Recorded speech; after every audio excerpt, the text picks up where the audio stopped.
यस संस्थाका आदरणीय अध्यक्षज्यू र उपस्थित हुनुभएका सम्पूर्ण आदरणीय मित्रहरू र विशेष गरी संजोगजीलाई जसले मलाई यहाँ निम्तो पठाउनु भयो र यस उहाँको लागि प्रतिकूल अवस्थामा पनि यो कार्यक्रम सञ्चालन गरिरहनु भएको छ त्यसको लागि उहाँहरू सबैलाई मजेरो धन्यवाद।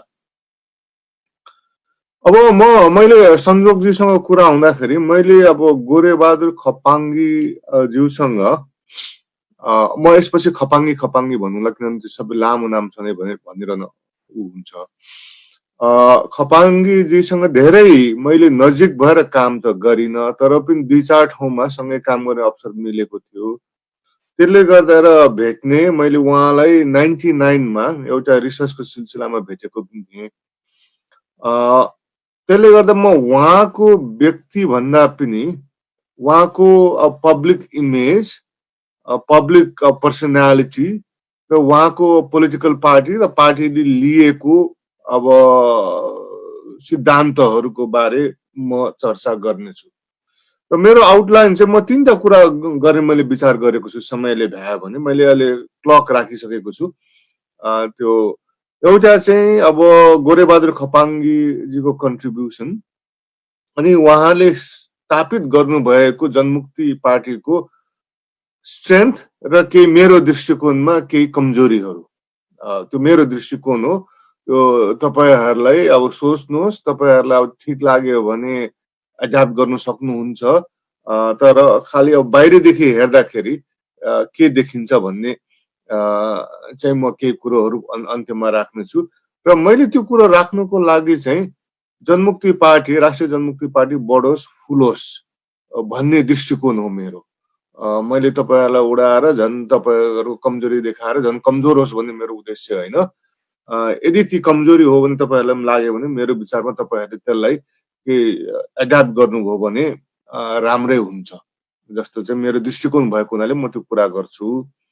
र मेरो यो ब्याकग्राउन्ड चाहिँ मैले चाहिँ बढी मात्रामा यो नेपालमा पहिचानको आन्दोलनको अब एनालिसिस गरेको, लोकतन्त्र र पहिचानको एनालिसिस म रिसर्च गर्ने म अध्येता हुँ, विद्यार्थी हुँ र मैले आइडेन्टिटी मुभमेन्ट हेरेर मैले गरिरहेको छु।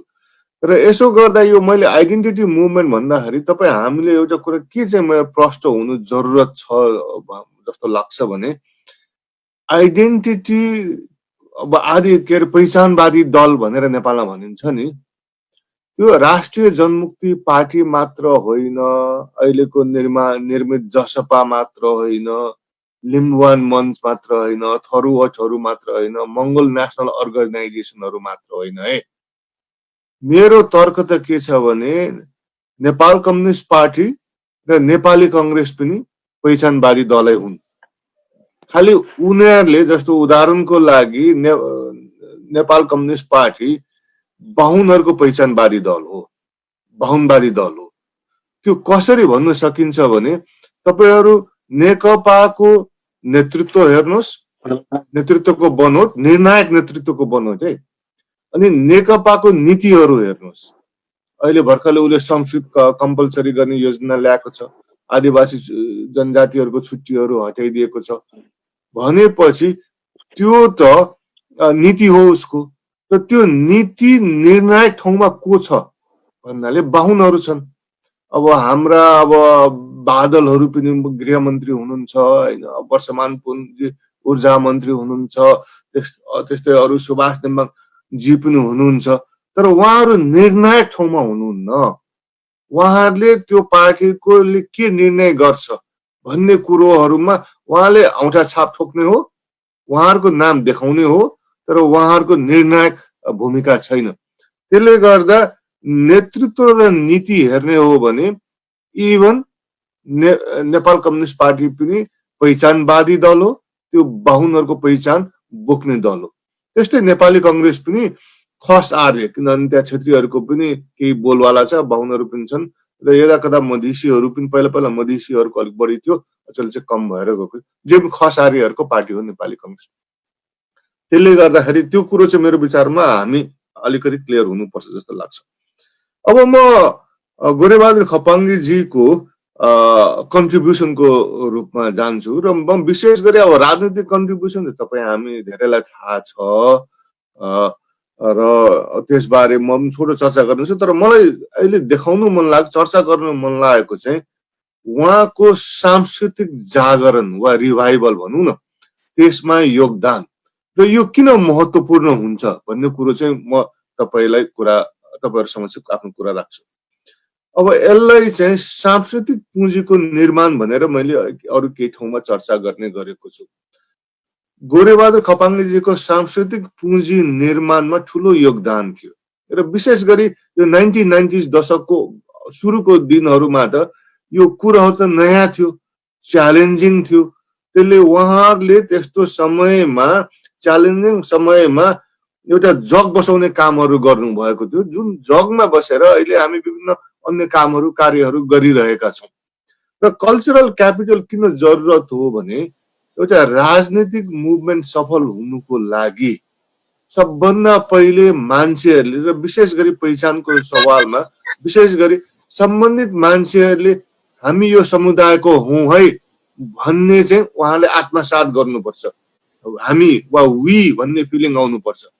त्यसरी वी भन्ने फिलिङ आएको खण्डमा अनि दोस्रो चरणमा त्यो वी भन्ने फिलिङलाई चाहिँ हामी राजनीतिक पुँजीको रूपमा हामी ट्रान्सफर्म गर्न सक्छौँ।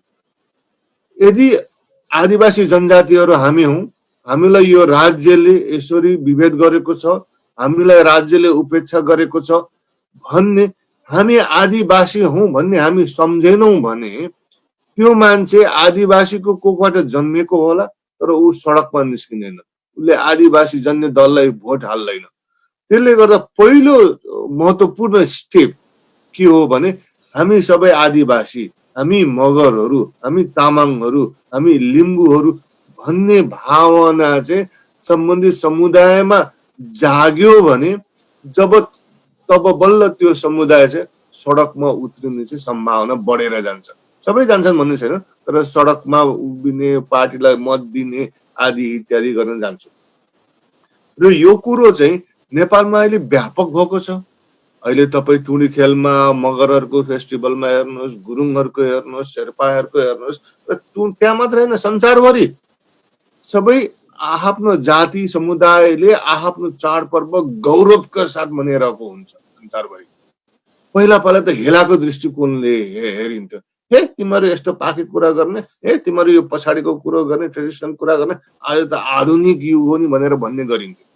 तर आज सबैले गौरवका साथ मनाइरहन्छ।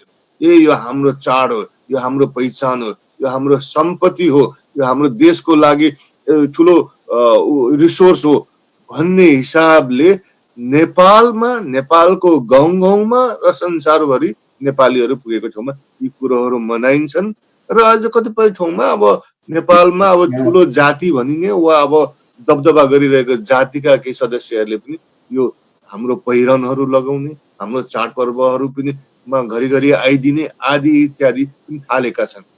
त्यसले गर्दा यो चाहिँ प्रमुख पहिलो स्टेप हो अब एउटा राजनीतिक ट्रान्सफर्मेसनको लागि। किनभने मैले अघि पनि भने जसले चाहिँ यसरी हामी भन्ने पहिचान गर्छ, पहिचान गरेपछि जब उनले हामी त यसरी विभेदमा परेको रहेछौँ, हामीलाई यसरी विभेदमा गरिएको रहेछ, त्यसले गर्दा हामीले मुक्ति पाउनु पर्यो भनेर तब बल्ल उसले सोच्नु थाल्छ। तब बल्ल ऊ त्यसपछि राजनीतिमा लाग्नु सम्भव, सबै राजनीतिमा नलाग्लान् तर केही राजनीतिमा लाग्न पनि थाल्छन्। त्यसले गर्दाखेरि चाहिँ मेरो विचारमा चाहिँ यो चाहिँ अति महत्त्वपूर्ण कुरो थियो, अहिले पनि जारी छ। तर यसको चाहिँ अब जग बसाउने काममा गोरेबहादुर खपाङ्गे र अन्य हाम्रो पुराना अग्रजहरूले 90s को त्यो च्यालेन्जिङ समयमा त्यतिखेर त यी कुरोहरू त भर्खर उदाउनु थालेको थियो, त्यो समयमा गर्नुभएको थियो। अब त्यो समयमा उहाँले मगर सङ्घको अध्यक्षको नाताले उहाँहरू विभिन्न त्यो नेपाल जनजाति महासङ्घमा पनि उहाँहरूको प्रभावकारी इन्फ्लुएन्सर रोल थियो होइन। अब मगर सङ्घ मार्फत अध्यक्ष चाहिँ बहिष्कार गर्नुपर्छ भन्ने नाराहरू, साथसाथै मगरहरू हिन्दूहरू होइन बुद्धिस्टहरू हुन्, हामीले आफ्नै पुजारीहरू लाउनु पर्छ भन्ने जुन अभियान भयो, त्यो अभियानले प्रत्यक्ष रूपमा जनगणनामा फरक उहरू ल्यायो, तथ्याङ्कहरू आयो होइन। मगरहरूको जति धेरै हिन्दू भनेर गनिन्थ्यो त्यो स्वात्तै घट्यो, अनि त्यसले गर्दा हिन्दूहरूको जनसङ्ख्या घटेको कुरो आदि इत्यादिहरू धेरै छन्, तपाईँहरूलाई थाहा भएकै कुरो हो। म खालि के भन्छु भने पहिचानको आन्दोलनमा र पहिचानको राजनीतिक आन्दोलनमा पनि एउटा सांस्कृतिक पुँजीको जरुरत छ। त्यो पुँजी निर्माण गर्न चाहिँ उहाँले ठुलो योगदान गर्नुभयो। अब त्यसबाहेक उहाँहरूले अब त्यो पहिचानको पुँजीलाई उहाँहरूले पोलिटिकल पुँजीमा रूपान्तरण गर्ने प्रयास गर्नुभयो, तर त्यो उहाँहरूले चिताएको जति भएन। तर पनि 90s मा मैले त्यो मेरो त्यो 2005 को किताबमा यसमा यो लगभग 70 पेज 69 पेजमा टेबल पनि छ, तपाईँहरूले हेर्नुभयो कि भएन। मैले त्यो सद्भावना पार्टी र राष्ट्रिय जनमुक्ति पार्टीको तथ्याङ्कहरू 3टा चुनावमा त्यतिखेर एनालाइज गरेर त्यो किताबमा राखेको थिएँ। त्यतिखेर के देखिन्छ भने राष्ट्रिय जनमुक्ति पार्टीको मत बढेकै थियो। पहिलो चुनावमा 48 सालमा लगभग 34,000 पाएको राष्ट्रिय जनमुक्ति पार्टी 56 सालमा झन्डै 1 लाख पुगेको थियो उनीहरूको मत। भनेपछि झन्डै 3 दोब्बर बढेको थियो र प्रतिशतको आधारमा पनि त्यो बढेको थियो। र भए पनि त्यो विस्तार चाहिँ थियो, तर पनि अब राष्ट्रिय जनमुक्ति पार्टीहरूमा चाहिँ केही निराशता आएको जस्तो चाहिँ मैले त्यतिखेर महसुस, जति जुन हिसाबले बढ्नु पर्ने हो त्यो बढेन भन्ने त्यो फिलिङ चाहिँ मैले मेरो रिसर्चको सिलसिलामा गोरेबहादुर खपाङज्यूलाई 1999 मा गएर भेटेको थिएँ। डिसेम्बर हो कि सम्मरज्यू पनि भेटेको थिएँ। त्यतिखेर मैले उहाँमा त्यो केही निराशा झल्केको पाएको थिएँ। हाम्रै मान्छेहरूले हामीलाई भोट दिँदैनन् भन्ने कुरोहरू चाहिँ उहाँले गर्नुभएको थियो। र त्यसले गर्दाखेरि चाहिँ अब एउटा कुरो चाहिँ के हो भने त्यो किन भोट आएन भन्दा एउटा समयले गर्दा पनि आएको थिएन। कल्चरल क्यापिटल भर्खर निर्माण भइरहेको थियो। हामीले भर्खर हाम्रा मान्छेहरूमा राजनीतिक जागरण सांस्कृतिक जागरणहरू आउँदै थियो। त्यो त्यतिखेर चाहिँ त्यसलाई राजनीतिक पुँजीमा ट्रान्सफर्म हुने त्यो माहौल बनिसकेको थिएन जस्तो मलाई लाग्छ। र पनि पहिलाको दाँजोमा चाहिँ क्रमिक रूपले मतहरू बढिरहेको थियो, तर उहाँले अपेक्षा गर्न अब चुनाव लड्नुभयो, अब जित्ने आकांक्षा गरेर लडिन्छ, जित्नु भएन। त्यसले गर्दा उहाँहरूमा केही नैराश्यता जस्तो भएको थियो होइन। त्यसले गर्दा त्यो फ्रस्ट्रेसन आएको जस्तो लाग्यो। अनि त्यो फ्रस्ट्रेसनले गर्दाखेरि नै मेरो विचारमा उहाँमा र राष्ट्रिय जनमुक्ति पार्टीको केही महत्त्वपूर्ण लिडरसिपहरूमा पनि दरबारप्रति आकर्षित भएको चाहिँ मैले महसुस त्यतिखेर उहाँकै कुराकानीमा मलाई महसुस भएको थियो र त्यतिखेर मलाई अचम्म पनि लागेको थियो। र मैले भन्नु पर्दाखेरि चाहिँ अब उहाँ पछि मन्त्री बन्नु पनि भयो। त्यो सवालमा धेरै अब कन्ट्रोभर्सी पनि नेपालमा आयो होइन। यो पहिचानको आन्दोलनमा पनि धेरै कन्ट्रोभर्सी आयो। मेरो आफ्नो दृष्टिकोण चाहिँ त्यो मन्त्री बन्ने निर्णय चाहिँ त्यो ठिक निर्णय चाहिँ थिएन।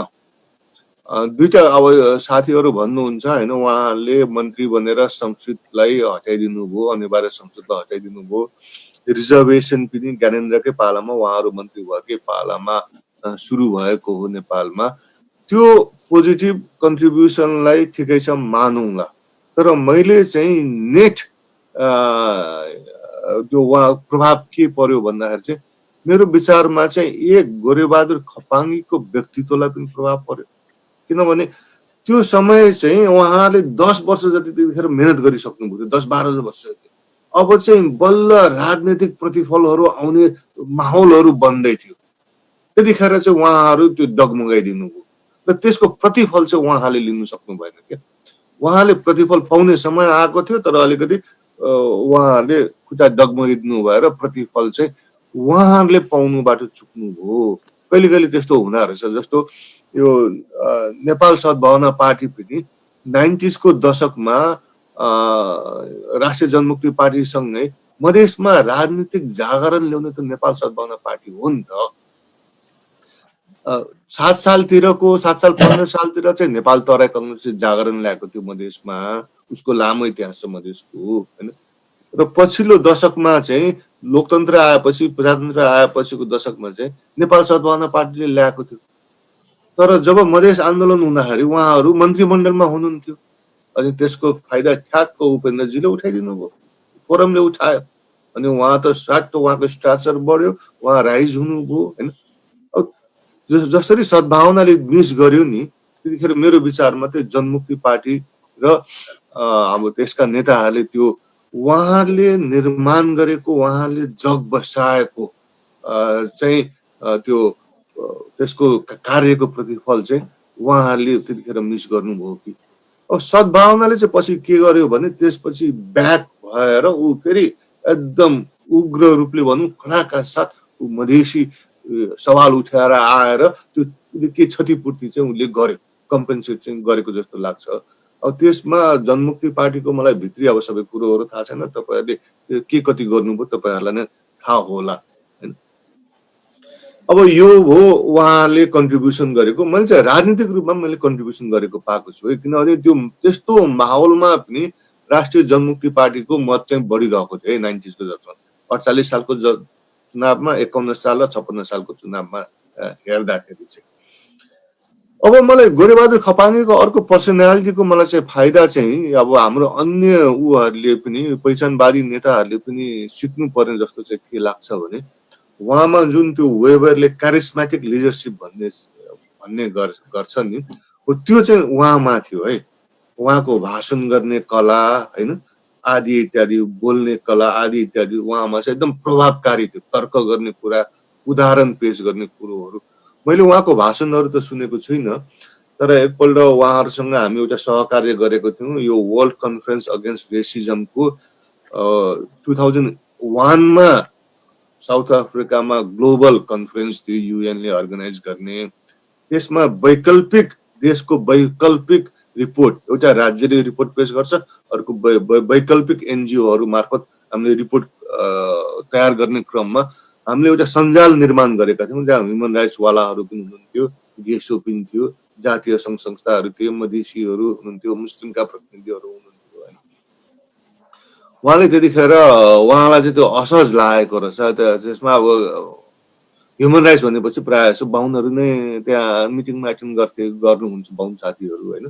अनि उहाँले पछि भन्नुभयो थियो कि तपाईँहरू यो कति गर्नुहुन्छ, तपाईँहरू त मसान खेलाइरहनु भएको छ, भरे तपाईँहरूले यो एकदम मसानको कथा ल्याएर भरे तपाईँहरू मसान खेलाउने आँट गर्दै हुनुहुन्छ, भरे तपाईँहरूलाई मसानले खाइदेला है भनेर त्यस्तो किसिमको तर्क गर्नुभएको थियो, जुन चाहिँ अहिले पनि मेरो छापमा छ कि म पुरा कथा भन्छु तर त्यसले समय लिनु भएको हुनाले म त्यो पुरा कथा भन्दिनँ हैन। तर जे पनि त्यस्तो किसिमको तर्क गरेर चाहिँ उहाँले ठुलो जमातलाई आकर्षण गर्नुभएको थियो। यो मुद्दा चर्चित बनाउनु भएको थियो क्या। यो मुद्दा चर्चित भएर पछि माओवादीले पनि समातेको हो। यो मुद्दा चर्चित नभइदिएको भए, ती कुराहरू नउठेको भए त माओवादीहरूले पनि यही कुराहरू धेरै जति चाँडो ध्यान लिँदैनथे होला हैन। त्यसले गर्दा यो मुद्दालाई चर्चित बनाउन आदि इत्यादि मान्छेलाई एट्र्याक्ट गर्न उहाँहरूको ठुलो रोल चाहिँ छ।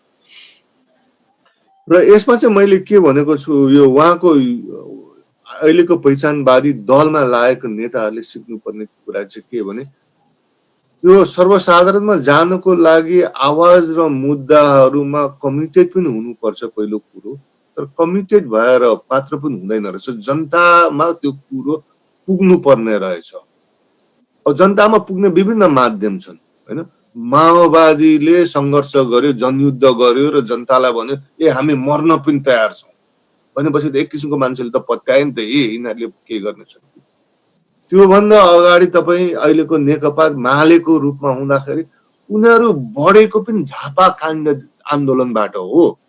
त्योभन्दा पहिला हाम्रो अन्य यो पश्चिमको मोहन विक्रम के अरे उसको ग्रुपहरू नेपाली कम्युनिस्ट मुभमेन्टमा ठुला थिए। त्यो झापाका साथीहरू सानो फ्याक्सन मात्र थियो। तर जब उहाँले त्यो झापामा हत्याकाण्डहरू गर्नुभयो एक किसिमको कम्युनिस्टहरूको उहाँहरूमा आकर्षण भयो हैन। त्यस्तै कङ्ग्रेसको 7 सालको आन्दोलनमा सशस्त्र आन्दोलनमा गयो अनि उदायो प्रजा परिषदहरू ऊभन्दा पहिला खोलेकोहरू हराए भनेपछि जनतामा आकर्षण गर्नुपर्ने रहेछ क्या। त्यो एउटा आन्दोलनको रूपमा जानु पर्यो, सशक्त सधैँभरि गर्नु पर्यो, वा अर्को किसिमको नेताहरूले चाहिँ क्यारिस्मेटिक इमेज बिल्ड गरेर क्या गोरेबहादुर खपाङजीले चाहिँ मेरो विचारमा त्यसो गरेर धेरैलाई आकर्षण गर्नुभएको थियो। अब अहिले साधारण उदाहरण दिँदाखेरि चाहिँ अब बाबुराम भट्टराईजीको देखिन्छ क्या, उहाँ अब सत्तामा हुनुहुन्न, अब जसपामा पनि उहाँ अध्यक्ष त होइन, तर सबभन्दा बढी चर्चामा उहाँ देखिनुहुन्छ, किनभने उहाँ ट्विटर चलाउनुहुन्छ, फेसबुक चलाउनुहुन्छ, नयाँ नयाँ कुराहरू गर्नुहुन्छ होइन। इभन माओवादीको प्रचण्डहरू भूमिगत भएको बेला पनि उनको बढी चर्चा चलेको थियो। जब यो कुरो चाहिँ जनतामा त पुग्नु पर्यो नि त, छलफलमा त आउनु पर्यो नि त, आइडियाहरू होइन, कुराहरू त लग्नु पर्यो नि। आफ्नो पार्टीको मान्छेले त चिनिहाल्छ। अब पार्टी विस्तार गर्ने भन्दा पार्टीभन्दा बाहिर त जानु पर्यो नि त, बाहिरको मान्छेहरूमा त मुद्दाहरू त लानु पर्यो नि त। त्यसमा मेरो विचारमा गोरेबहादुर खपाङजीको चाहिँ त्यो वक्तृत्व कलाले उहाँले त्यो मुद्दाहरू उठाउन सफल हुनुभयो होइन। अब कसैमा हुन्छ कसैमा हुँदैन, बाबुरामजीमा म वक्तृत्व कला देख्दिनँ क्या, तर उहाँ चाहिँ मुद्दाहरू सामाजिक सञ्जाल अब पत्र पत्रिकाले नउठाओस् न, अहिले त सोसियल मिडिया छ, त्यसमा बारम्बार कुराहरू उठाएर आफ्नो कुरोहरू लानुहुन्छ। त्यसले गर्दा राजनीतिमा लागेको मान्छेहरूले चाहिँ मेरो विचारमा चाहिँ यो सिक्नु चाहिँ जरुरत छ है। परिस्थिति आफू अनुकूल नहुन सक्छ, तर जनताको माझ त आवाज त पुर्याउनु पर्यो नि त, आफ्नो आइडियाहरू पुर्याउनु पर्यो नि त। कि त एउटा गोरेबहादुर खपाङजी जस्तो क्यारिस्मेटिक लिडरसिप इमेज बिल्ड गर्न सक्नु पर्यो, कि त सामाजिक सञ्जालहरू प्रयोग गर्नु पर्यो, तर जनतामा कुरा पुग्नु पर्यो, नयाँ मान्छेहरूमा कुरा पुग्नु पर्यो, आफ्नो मुद्दा छलफलमा आउनु पर्यो। मेरो विचारमा गोरेबहादुर खपाङजीले त्यो चाहिँ गर्नु सफल हुनुभएको थियो। त्यतिखेर यो जनमुक्ति पार्टीमा एक किसिमको मान्छेहरूको आकर्षण हुनुको लागि मेरो विचारमा त्यो एउटा राम्रै उहाँको योगदान, उहाँको त्यो व्यक्तित्वले राम्रो योगदान गरेको थियो। अब मसँग लगभग 9 मिनट जति बाँकी छ मलाई दिनुभएको टाइममा, म अब चाहिँ अब यो त्यो समयमा समय थप गरिएको छ सर, अगाडि बढ्नुहोस्। अब चाहिँ मेरो चाहिँ अब त्यस्तो समयमा पहिचानको आन्दोलनको जग मात्र होइन, एउटा राजनीतिक दल खोलेर है, त्यतिखेर उहाँहरूभन्दा केही समय अब केही महिनाले अगाडि एमएनओ पनि खोलेको थियो, मङ्गल नेसनल अर्गनाइजेसन। गोपाल गुरुङले जेलबाटै हो के अरे 1989मा खोल्नु भएको थियो। अब मधेसीहरूको हकमा त 7 सालमा नै नेपाल तराई कङ्ग्रेस गठन गरेर 15 सालको चुनावमा नेपाल तराई कङ्ग्रेसले 2% भन्दा बढी मत ल्याइसकेको थियो है। त्यो उनीहरूले 13 साल 14 सालतिर चाहिँ मधेसमा चाहिँ पहिलोपल्ट नेपाली के अरे भाषा चाहिँ स्कुलहरूमा लाद्दाखेरि उहाँले आन्दोलन गर्नुभएको थियो। त्यो आन्दोलनको मेरो विचारमा रोल छ क्या, त्यो उहाँहरूको मत त्यतिखेर 2% त्यतिखेर नै 15 सालको चुनावमै आउनुको लागि। जे भए पनि जनमुक्ति पार्टी 1990 तिर गठन भयो। गठन भएपछि अब यसमा यो बढ्नु पर्ने केही मात्रामा बढ्यो पनि, तर जति पछि बढ्नु पर्ने हो त्यति बढेन। त्यो चाहिँ तथ्याङ्कहरूले पनि गर्छ। जस्तो पहिलो संविधान सभाको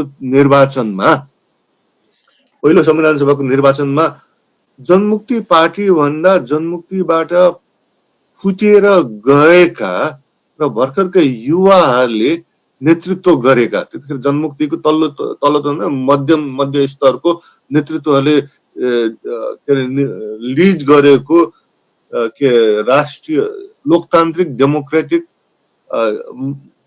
राष्ट्रिय मञ्च होइन, लोकतान्त्रिक के भयो सङ्घीय लोकतान्त्रिक राष्ट्रिय मञ्चले पहिलो संविधान सभाको चुनावमा उहरू भन्दा अब जनमुक्ति पार्टी भन्दा पनि बढी मत ल्याएको थियो। सिट त 2-2वटा पाउनुभयो त्यो दुवै पार्टीले होइन। भनेपछि त्यहाँ केही छ क्या, तपाईँहरूले त्यसमा केलाउनु पर्छ है। त्यो किन त्यस्तो भयो त भनेर भन्दाखेरि मेरो एउटा बुझाइ चाहिँ, म विशेष गरी 2टा कुरा गर्दाखेरि चाहिँ म एउटा कुरा चाहिँ म यो तपाईँहरूसम्म राख्छु। जनमुक्ति पार्टीले प्रोपोर्सनालिटी होइन, समानुपातिकतामा एकदम जोड दिइरहेको छ। त्यो ठिक हो, समानुपातिक प्रतिनिधित्व चाहिन्छ, तर मेरो बुझाइ र त्यो तथ्याङ्कले पनि साबित गरेको नेपालको सम्बन्धमा विशेष गरी आदिवासी जनजातिहरूको लागि समानुपातिक प्रतिनिधित्व जरुरत छ, त्यो पनि महत्त्वपूर्ण हो, तर त्यतिले मात्र पुग्दैन। नेसेसरी बट नट सफिसियन्ट भन्नु भनिन्छ अङ्ग्रेजीमा। त्यो जरुरत छ, तर त्यो त्यतिले मात्र पुग्दैन। र मेरो विचारमा लामो समयसम्म जनमुक्तिले चाहिँ केमा मिस गर्यो भने, अब त्यो पहिलो संविधान सभापछि त जनमुक्तिले पनि त्यो कुरोहरू उठायो, तर अझै पनि म चाहिँ के फिल गर्छु भने जनमुक्तिले आफ्नो मूल एजेन्डा अझै पनि बनाइसकेको छैन कि जस्तो मलाई लाग्छ बाहिरदेखि हेर्दाखेरि। त्यो चाहिँ के हो भने आदिवासी जनजातिहरूलाई स्वायत्तता वा सेल्फ गभर्नेन्स वा अटोनोमीको पनि जरुरत छ। किनभने जस्तो ल मगरहरू 7%, ल मगरहरूको 7% प्रतिनिधित्व दिइयो अरे, त्यहाँ स्वायत्तताको व्यवस्था भएन होइन। उनीहरू 7% केन्द्रमा पुगे अरे, अनि त्यो 7%ले मगरहरूको हितमा निर्णय गराउन सक्छ। मगर त सबभन्दा ठुलो जाति हो, मगरले पनि सक्दैन, 7% मगरको प्रतिनिधित्वले पनि सक्दैन। ल 7% मगरहरू जनमुक्तिकै मात्र भयो अरे मानिलियो, एमालेको पनि कुरा छोड्नु, के अरे माओवादीको कुरा छोड्नु, त्यो 7% चाहिँ खालि जनमुक्तिको मात्र भयो अरे।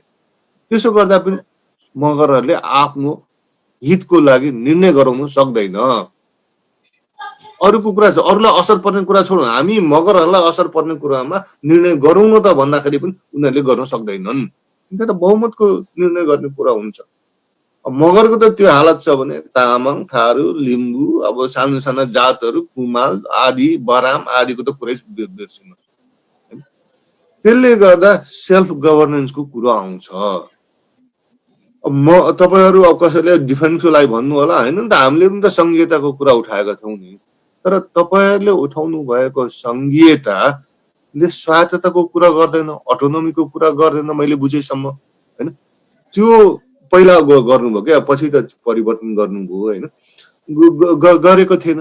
लगभग अहिलेको जुन चाहिँ तथाकथित प्रशासनिक भनेर भनिन्छ नि, म त यसलाई पनि प्रशासनिक पनि भन्दिनँ, मैले पनि पहिला प्रशासनिक भन्ने शब्द प्रयोग गर्थेँ, तर पछि मलाई के रियलाइज भने यो प्रशासनिकको नाम न, यो 7% त खसार्य एकल जातीय संघीयता हो। लगभग तपाईँहरूले प्रशासनिक भनिएको संघीयताको खाकामा पनि खसारीहरूकै बिगबिगी हुन्छ, उनीहरै बहुमत हुन्छन् प्रदेशहरूमा पनि, वा सबभन्दा ठुलो जाति हुन्छन्।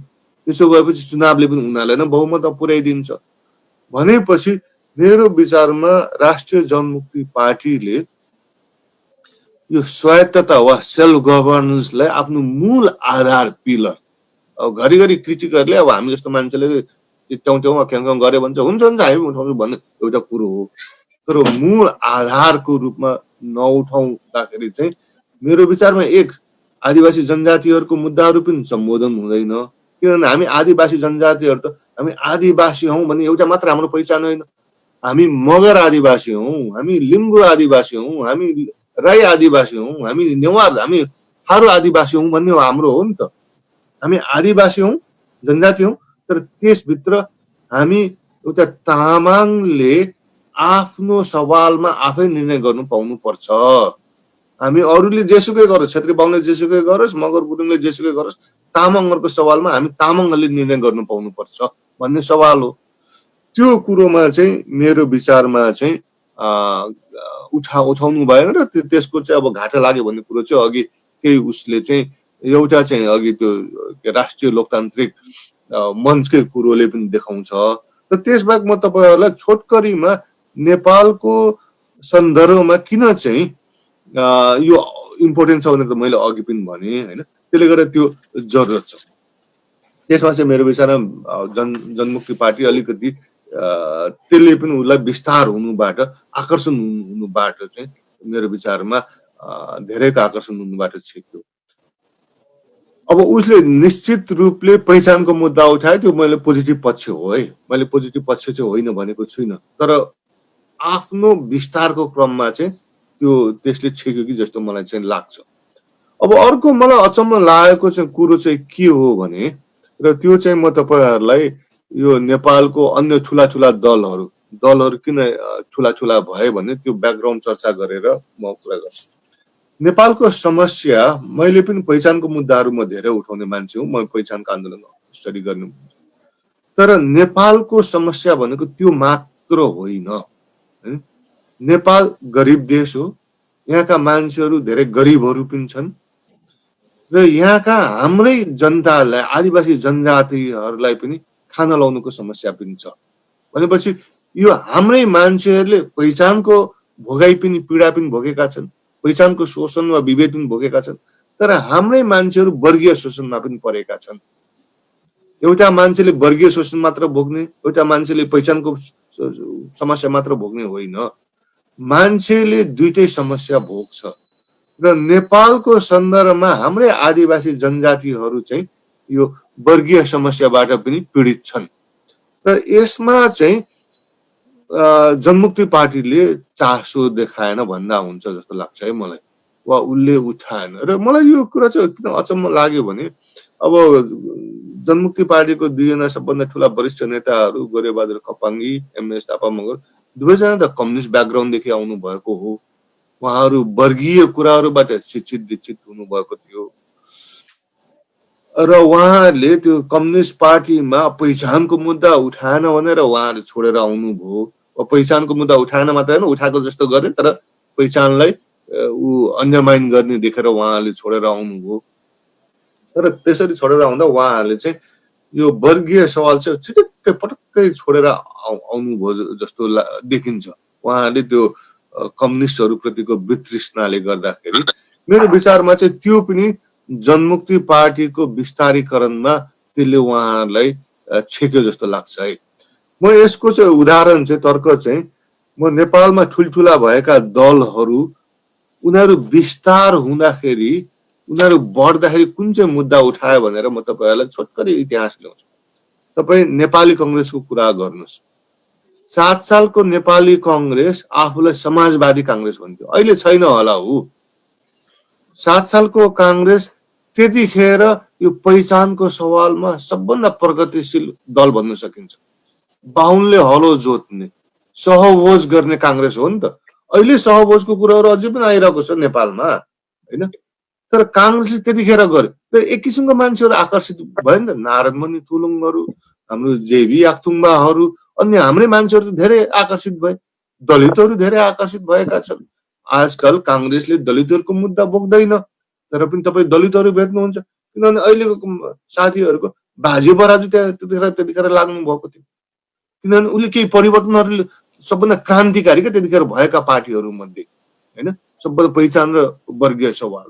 अनि वारवार्दी मान्छेहरू आउनुभयो, पछि उहाँले त्यो मुद्दाहरू बिर्सिनुभयो, छोड्नुभयो। त्यो जसले त्यो जुन नेतृत्वले गरेको थियो त्यसलाई पनि खसारेको पार्टी बनाइदिनु भयो होला, त्यो आफ्नो ठाउँमा छ। तर पार्टी विस्तार गर्दाखेरि त उहाँले समाजमा भएको मुद्दाहरू, पहिचानको मुद्दा आफ्नो समयअनुसार सबभन्दा सशक्त, त्यतिखेर कम्युनिस्ट पार्टी पनि बनिसकेको थिएन, भर्खर बन्ने क्रममा थियो, त्यतिखेर वर्गीय मुद्दा पनि सशक्त रूपमा उठाएपछि विस्तार भयो, पछि छोडिदिनु भयो, त्यो बेग्लै कथा हो।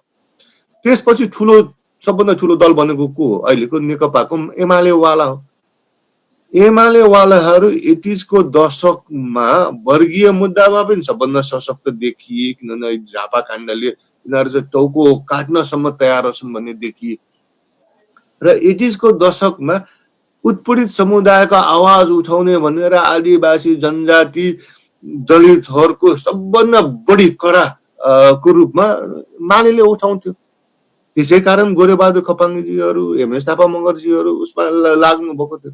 भित्र गएपछि उहाँले बुझ्नुभयो त्यसले त खालि नारा मात्र दिने रहेछ भन्ने, तर सर्वसाधारणमा नारा मात्र पुग्थ्यो। नारा पुगेपछि ठुलो आकर्षण भयो नि त। अब आकर्षण भएको, अब गोरेबहादुर खपाङ्गीजीले त्यसलाई छोड्नु सक्नुभयो, त्यो उहाँलाई सम्मान गर्नुपर्छ होइन, उहाँले कुरा बुझेपछि। तर धेरैले त छोड्नु सकेनन् नि त होइन। जे भए पनि मुख्य कुरो 80s को दशकमा पहिचानको मुद्दा त्यतिको टाइम अनुसार सबभन्दा सशक्त रूपले उठाउने, वर्गीय मुद्दा सबभन्दा सशक्त रूपले उठाउने त्यतिखेरको माले थियो र माले विस्तार भयो। अब तपाईँ माओवादीलाई हेर्नुहोस्, माओवादीको त कथा हामी सबैलाई थाहा छ। उसले त अब के अरे यो तथाकथित जातीय प्रदेशहरू पनि उसले त घोषणा गरिदियो होइन, सशक्त रूपले उठाइदियो। वर्गको सवालमा पनि हामी अब लडाइँमै गइदियो, जनयुद्धमै गइदियो।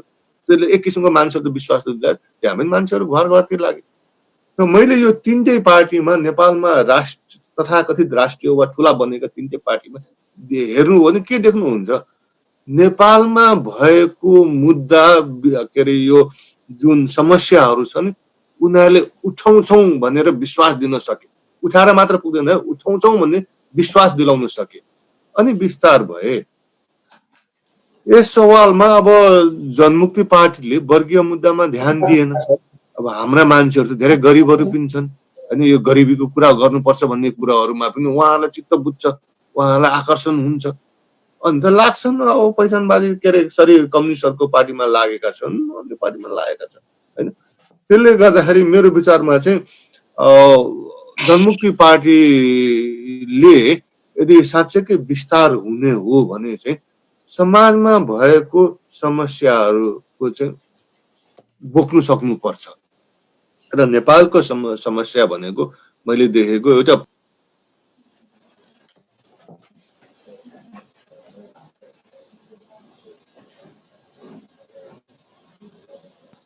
मेरो म्युट भएको थियो, सरी।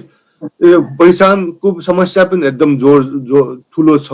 अर्को वर्गीय समस्या पनि समस्यागत रूपमा छ। र मेरो विचारमा चाहिँ जुन पार्टीले अहिलेसम्मको इतिहासले जुन पार्टीले यो दुईटा मुद्दालाई सशक्त रूपमा उठाउँछु भनेर जनतालाई विश्वास दिलाउन सक्यो होइन, त्यो पार्टीहरू बढे, किनभने त्यसको माहौल छ, त्यो समस्याहरू छन्।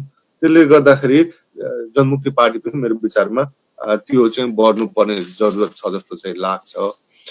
अब यसबाहेक अब अरू अब व्यवस्थापनको पक्ष, लिडरसिपको पक्षहरूबाट पनि अब मेरो केही धारणाहरू छन्। पछि अब कसरी प्रश्नहरू गर्नुभयो भने ती कुरोहरू चाहिँ अब ल्याउन सकिन्छ। तर अब अहिले म अन्त्यमा म के भन्छु भने जनमुक्ति पार्टी र यसका नेता गोरेबहादुर खपाङ्गी, एमएस थापा मगरहरूले एउटा चुनौतीपूर्ण समयमा यो पहिचानको आन्दोलनको मुद्दालाई जग बसाइदिनु भएको हो। त्यो हामीले कहिले पनि बिर्सनु हुँदैन। त्यो ठुलो त्यतिखेर अहिले त अब यहाँ मान्छेहरूले यो मुद्दाहरू उठाउँदा कुरा काट्छन्, षड्यन्त्र गर्छन्, अनेक गर्छन्।